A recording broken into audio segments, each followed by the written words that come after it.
This healthy salmon is a delight that dances between bright citrus and sweet flavors. Preheat the oven to 190 degrees Celsius. Cut and prepare all the veggies.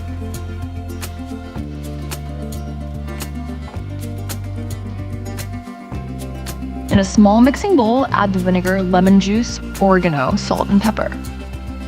Slowly add the olive oil and whisk vigorously while pouring until the dressing is emulsified. Add the cucumber, tomatoes, onion, and olives to a large mixing bowl. Drizzle the dressing on the salad and gently stir to combine. Mix the honey and lime juice together.